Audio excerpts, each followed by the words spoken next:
Bienvenidos a La Economía, soy Juliana González. Eslovaquia y Hungría se suman al veto de Polonia a la importación de granos ucranianos.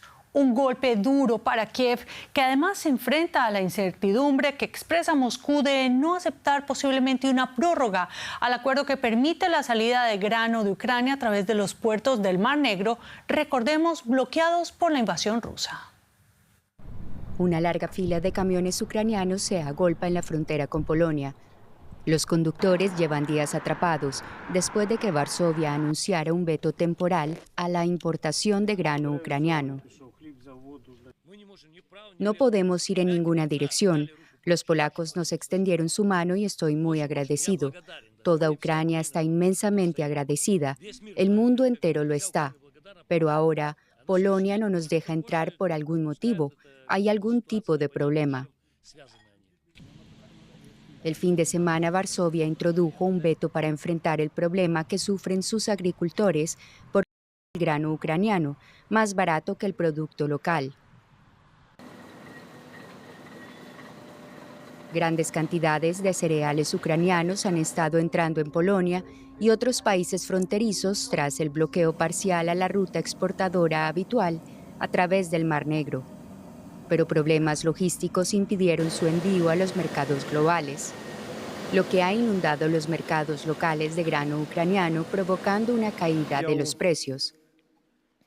Poco después del anuncio polaco, Hungría se sumó a la medida, y el lunes Eslovaquia anunció que haría lo mismo. Ahora, otros países europeos están considerando adoptar medidas similares. La Comisión Europea anunció que está evaluando la legalidad de las medidas.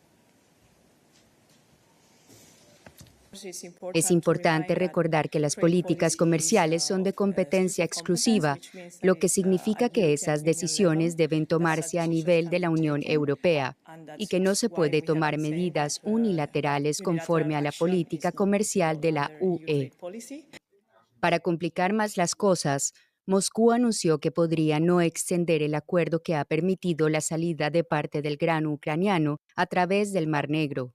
Ante el futuro incierto de las exportaciones de grano ucraniano, la UE se debate entre apoyar a sus agricultores y a una Ucrania golpeada por la guerra. Y nosotros ampliamos este tema con nuestro compañero José David Navarro en la Bolsa de Frankfurt. José, un gusto saludarte. ¿Cuál es realmente el problema de que el grano de Ucrania llegue a Polonia o transite por este y otros países que también han tomado medidas similares? Hola Juliana, ¿qué tal? En principio estos productos agrícolas, entre ellos, como tú decías, el grano, tendrían que circular y avanzar hacia otros países dentro del mercado de la Unión Europea, pero por alguna razón no lo hacen. Los expertos apuntan que uno de los motivos podrían ser que la logística todavía no está suficientemente preparada para esta nueva ruta, ¿no?, comercial de Ucrania, después de que la actividad en los puertos del Mar Negro pues, no funcione como antes de la invasión rusa de Ucrania. Como tú adelantabas, los agricultores llevan meses, tanto en Polonia como en Hungría y otros países, como también Rumanía, quejándose de que el grano o otros productos agrícolas entran en los mercados locales, ocupan espacio en los almacenes y al final provocan que los precios de los productos en el mercado local la parte polaca, el partido Ley y Justicia, el mismo sábado comentaba que uno de los motivos es que la industria en Ucrania es más fuerte que en estos mercados. Recordar que antes del conflicto Ucrania era uno de los mayores exportadores, por ejemplo, de aceite de girasol, y esto hace que también, hay que recordarlo, los costos laborales en Ucrania sean más bajos, haciendo, Juliana, que el producto sea muy competitivo para estos países que están alrededor de Ucrania.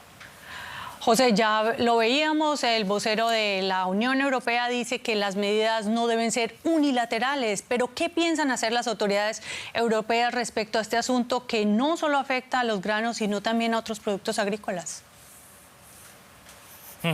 Pues ya han comenzado, Juliana, los contactos. Una delegación de Ucrania ha viajado a Varsovia para intentar desbloquear esa ruta y que los productos puedan pasar a través al menos de Polonia, y la Comisión Europea va a intervenir. Se ha quejado de la forma unilateral en la que Polonia ha tomado esta decisión. La Comisión Europea ya aprobó ayudas económicas para estos países afectados, pero como les decía, es un problema que lleva enquistado una serie de meses, y algunos creen que la decisión de Polonia podría ser una forma de provocación para intentar acelerar una solución que pasaría por, como les decía, buscar medidas logísticas para que el grano no se quede estancado en estos mercados alrededor de Ucrania.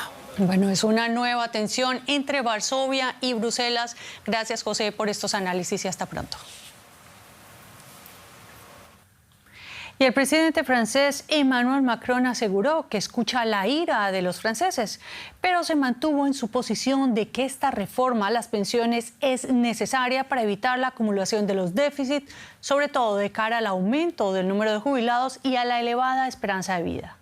En una locución televisiva, Macron propuso un nuevo pacto social junto con los empresarios y los sindicatos para discutir con ellos y sin tabúes, dijo, aspectos cruciales como salarios, condiciones laborales y distribución de la riqueza.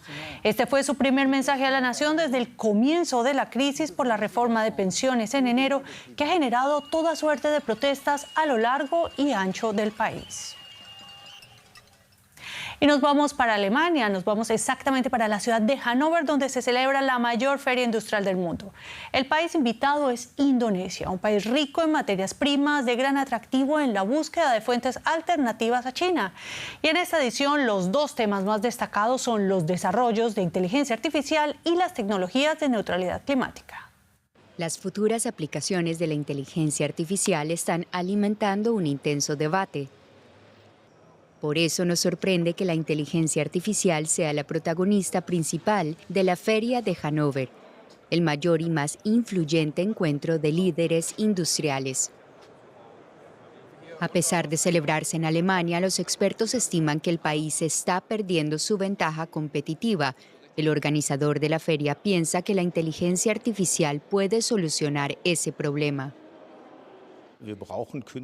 Necesitamos inteligencia artificial para que las empresas funcionen, porque la escasez de trabajadores cualificados es un problema importante en Alemania. Y mediante el uso de la inteligencia artificial se automatizan tareas que antes hacían los humanos. Son servicios como el diseño en 3D de piezas industriales o escribir programas para hacer funcionar una nueva cinta transportadora. Necesitamos dominar estas herramientas para utilizarlas eficazmente en nuestra vida cotidiana. Afectará sobre todo a tareas individuales, así que se trata más bien de un complemento y no de un sustitutivo.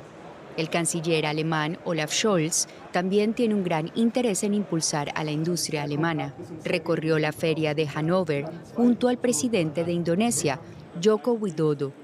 Alemania espera que Indonesia le ayude a superar sus retos industriales, abriéndole nuevos mercados y reduciendo su dependencia de China para obtener materias primas cruciales. Y este lunes Bolivia manifestó a los Estados Unidos la necesidad de que se respete el derecho soberano y democrático para decidir sobre el uso y la industrialización de sus recursos naturales en una reunión entre el canciller boliviano Rogelio Maita y el subsecretario adjunto para Asuntos Andinos y Política Económica de la Oficina del Hemisferio Occidental de Estados Unidos, Mark Wells. Bolivia, junto con Argentina y Chile, conforman el llamado Triángulo del Litio y concentran más de la mitad de las reservas mundiales. A mediados de marzo, la jefa del Comando Sur de Estados Unidos, Laura Richardson, señaló que estas reservas estaban siendo sustraídas por sus adversarios de su país. Poco después, el presidente boliviano Luis Arce hizo un llamado a enfrentar políticamente a los desafíos que impone lo que denominó la derecha nacional e internacional frente a los recursos naturales. Y nos vamos para Argentina, país que sufre una inflación récord de un 104,3% interanual. Un incremento generalizado de precios que se ha visto acelerado por la peor sequía en más de 60 años que se ha ensañado con el campo durante 3 años consecutivos. Hacer la compra, en especial de productos frescos, se ha convertido en una pesadilla para los hogares. El agricultor Ignacio Bastanchurri encontró una mañana a 25 de sus vacas muertas. Los meses de sequía han sido fatales para ellas. Es algo que es como que te robaran del campo un camión de vacas, te embarca una tristeza. Esto es un lote de soja, de agricultura, que se ha perdido por la sequía. El fenómeno meteorológico La Niña, que ha llegado a su fin, provocó una gran sequía en Sudamérica. Para un país productor de soya y maíz como Argentina, que ya ha perdido 3 cosechas consecutivas, esto se traduce en pérdidas estimadas en $10.000 millones. Lejos de la pampa en Buenos Aires, la carestía de la vida golpea a los más vulnerables. Sí, aumentaron mucho los precios. Yo más que nada ahora estoy con la leche, los pañales, las cosas para la nena y con eso también noto. El número de personas que acude a los comedores populares ha aumentado considerablemente en los últimos años. Casi cada 4 de 10 habitantes no tienen suficientes ingresos para comprar comida. Con un poder adquisitivo que va en caída libre desde hace una década, por más que la gente busque los mejores precios, las cuentas no cuadran. Los sueldos quedan rezagados frente a la inflación, más aún en el sector informal. En mi caso, por ejemplo, 0 capacidad de ahorro, bajé casi un 60, un 70% con respecto al año pasado, de lo que pude haber ahorrado al día de hoy. Y nada, qué sé yo, tratando de pensar que en algún momento vamos a poder estar mejor. Peronistas o no, la mayoría de los argentinos duda que el gobierno de Alberto Fernández logre frenar la inflación antes de las elecciones el próximo octubre. Los principales candidatos a sucederlo prometen que ellos lo lograrán. Tema al que estaremos pendientes y hasta aquí la economía. Ustedes gracias por acompañarnos y nos vemos en la próxima emisión.